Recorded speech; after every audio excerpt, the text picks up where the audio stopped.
Hey guys, I'm back with another video, and yes, I am filming this currently on Memorial Day. That is why I'm wearing my American flag little workout shirt or whatever. So I did my first vendor event in over a year for my Etsy shop. I would love to do more of these, but honestly, the opportunities to do them have just not really come for me that, are affordable, come with enough traffic that make it, worth my time, worth the money investment to put into it, all of those things.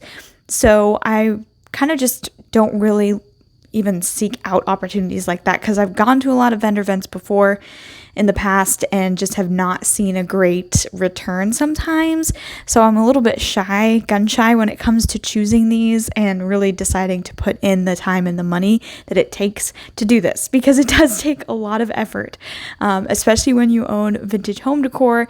It's a lot of stuff that you have to package up and then carry and get to the place. So I'm going to talk a little bit about my first event in over a year, how I did, set up, all of that fun stuff. So yeah, that's what this video is all about.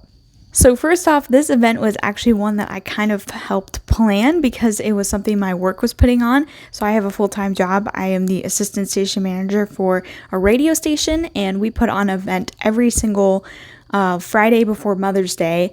It's called Mom's Night Out, and it's like honestly the perfect event for me to set up a table at. I didn't even realize that until I noticed like how the night went. It was kind of just perfect. My target audience isn't really what I would consider to be like moms, or am I trying to get moms to buy stuff? It's usually just people who want to, decorate their homes in a unique way. But a lot of that happens to overlap with the group of moms. So it worked out perfectly. My cat is going crazy. Rips by side. Okay. She just loves to go crazy when I film. Don't you? We really can't have a video without a Wheezy shout out at one point.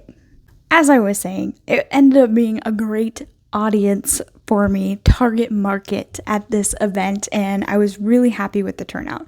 So I've got some footage of me prepping, Wheezy helping with the prep as usual because she obviously is employee of the month once again, and then also just like what my setup looked like. I was kind of okay with it. I wish I could do more, but again, I was also kind of planning and working the event, and so it was kind of hard for me to go all out how I would have loved to, but there really was no need for that because I felt like the setup of what I had was fine for this type of event.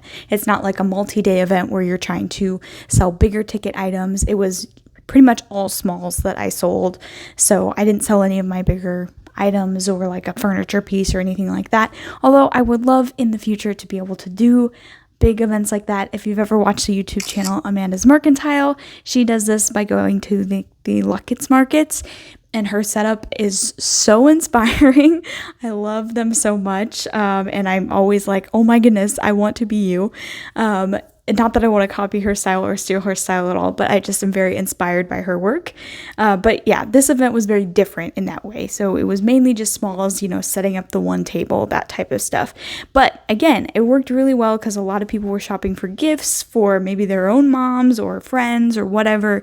So a lot of my smaller items did really well, and I was very excited with the outcome and how I did. So I do think I might venture out a little bit more and try to get more involved by doing more of these events throughout the year. I don't know how often I'll be able to do them, but I would love to see myself try to at least maybe do one more in this calendar year and not wait until, this event pops around next year. So yeah, I was very happy with how I did and all of that. So setup for me was pretty simple. I just had everything kind of organized in different totes that I brought with me that I felt like was easy to carry, and I was able to unload and load pretty much by myself.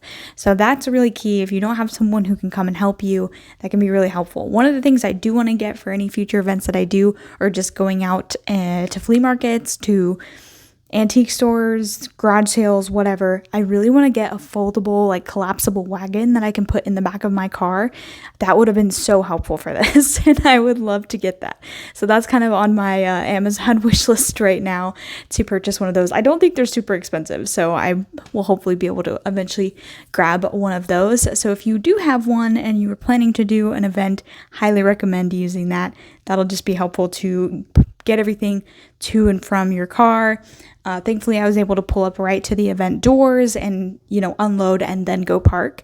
Not every event is like that, but I appreciated the ability to do that. I had just a standard cash box that I had change in, and then I also was able to take card through Square, which I've had my Square for years.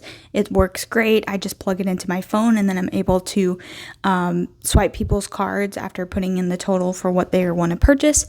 I think in total I only did one sale on my Square, so most people had cash, but that might not be the case for any event that you do. But yeah, I was really pleased again with how much I did make it back and how much I was able to sell. I also put in some kind of wholesale items a little bit so that I could sell some more giftable things, and those did really well. I had some claw clips that I put in, and those all sold out.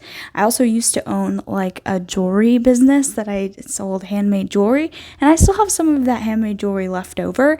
And so sometimes when I do my events with my Etsy stuff, I will throw in some of my jewelry just as some display items, just to kind of fluff it out a little bit. And I sold a lot of the jewelry. And so again, a lot of people were looking for giftable items. So I would recommend, if you do sell home decor or whatever, consider putting in some of the wholesale stuff, maybe flowers that people can buy, or, clips or whatever it may be, something that's a little bit more trendy, I guess. It doesn't necessarily fit into the vintage vibe, but not everyone is into vintage. And so if you have something that can kind of appeal to everyone, again, just small things that you can kind of sprinkle hint here and there in your setup. And again, when you see my video, you'll see a little bit of those things sprinkled within. I filmed this, I think, a little bit after the event had started, so some stuff had already sold that you will not see in the video. But yeah, I was very happy with everything that sold and how I did, and I will definitely want to try and do this event again next year if I have the opportunity to do so. Alright guys, thank you so much for watching today's video. Make sure and tell me in the comments down below if you own your own Etsy store or own a small business of your own. Tell me what it is. I'd love to give you guys a follow and check out your shop. Also, make sure and subscribe for more videos in the future. I'm trying to post more often, every other Monday right now is the plan. This video is actually coming out on Tuesday because Monday was Memorial Day, and I was just a little too busy to try and get it all together to post on Monday itself. So came out on a Tuesday. So I usually try and announce if there's a change in plans or whatnot. So if you want to follow me, you'll see that in the community tab. I usually post if hey, this video is coming out at this time. I kind of announce it and let you guys know. You can also find my social media links down below in the description and my Etsy shop as well. Thank you so much for watching. I'll catch you all next time. Bye.